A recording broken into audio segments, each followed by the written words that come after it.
There's two different values on your property. One is the one you could sell your house for, and the other one is how much you're taxed on. So you have the real market value and you have your assessed value.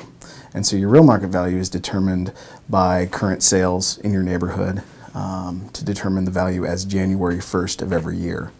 And then you have your assessed value, which could have been determined this year or back in 1997 when Measure 50 came about, and then it grows by 3% a year. The things we look for when it comes to a structure or an improvement on the property, we look at square footage, we look at the quality of a structure. So in Oregon there's 8 classes. Stat Class 1 is basically a shack that doesn't meet codes, and Stat Class 8 is a multi-million-dollar mansion. And then the other thing is depreciation. So say something was built in 1950 and it's the same square footage as something built last year, you're going to have 60 years of depreciation on it. When it comes to land, we look at topography, we look at slope of the land, we look at view adjustments. You know, you could have a view 1 is you have a limited view of, say, the valley, say you're built on the hill in Jacksonville, or you could have a view 5, which is basically you have 360 degrees of incredible views.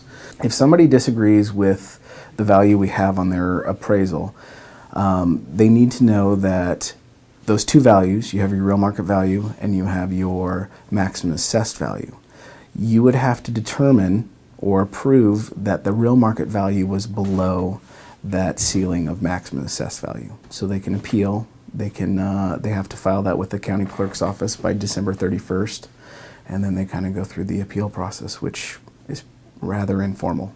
Well, we really are almost like a third party in the process. We have the tax assessor that does the appraisals on the property. According to Oregon law, of course, which you have the Department of Revenue that actually basically sets the guidelines for all of how they appraise property. So what the clerk does, when you get that tax bill in the mail and you decide, you know what, my values are too high. Now keep in mind, it's about property value. It's not about taxes. And a lot of people think, oh, my taxes are so high, I want to appeal the taxes. You're not appealing taxes, you're appealing property value. So what we do is, by Oregon law, the county clerk's office is set to act as the Board of Property Tax Appeals, basically the secretary. We do the administrative duties of the Board of Property Tax Appeals. So when it comes time for that appeals property process, you would actually get your forms through us. We also provide them to the assessor's office, or you can get them at the Department of Revenue's website. But what we do in that is, from the time you can file your appeal, which starts the day after your tax bill is sent in the mail, usually till December 31st of that given year. That's the tax filing period, or the filing period. You can actually file those property tax appeals forms here in the county clerk's office. As one of their rights, that is why this process is set up, is so that the taxpayer can appeal those values. And so there's several different mediums. Of course, you can always go online and run Oregon Tax Law Measure 50. It's also recognized within the Department of Revenue website, because they're the ones that, of course, set the guidelines for and according to state law, how the taxation system works. And our taxation system, Measure 50, was voted on by the people. So that is set in our Constitution of how the valuation for taxation come up. They're also welcome to call the county assessor's office. And the appraisers, the appraisal staff, and the staff there is very good at explaining how Measure 50 affects your valuations and how it actually works. They're always welcome to call us here at the county clerk's office. And also, the best tool you can get is to go on our website. Right on the front page, we actually have a news item right on the jacksoncounty.org, and actually talks about, it has a link in to different pages, such as how to get your appeals petitions themselves.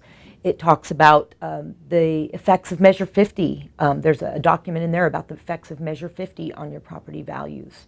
It also has about the press release with the filing fees, so that you can get a lot of those materials there.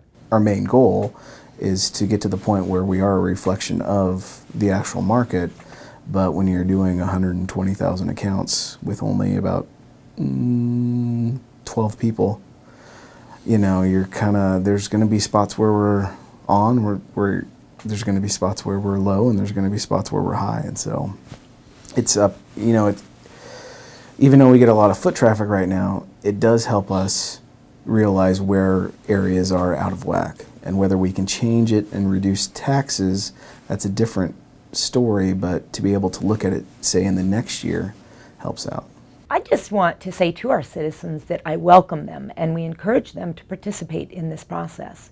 It is right according to Oregon law, and if you do feel your values are incorrect, ask questions, not only of my staff and myself, but especially from the assessor's office with their appraisers.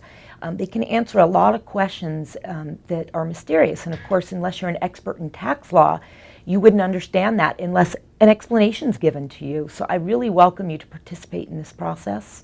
It's important that you do so, and of course, we want to make sure that our values are correct here in Jackson County, and that the Board of Property Tax Appeals process is in place for the taxpayer.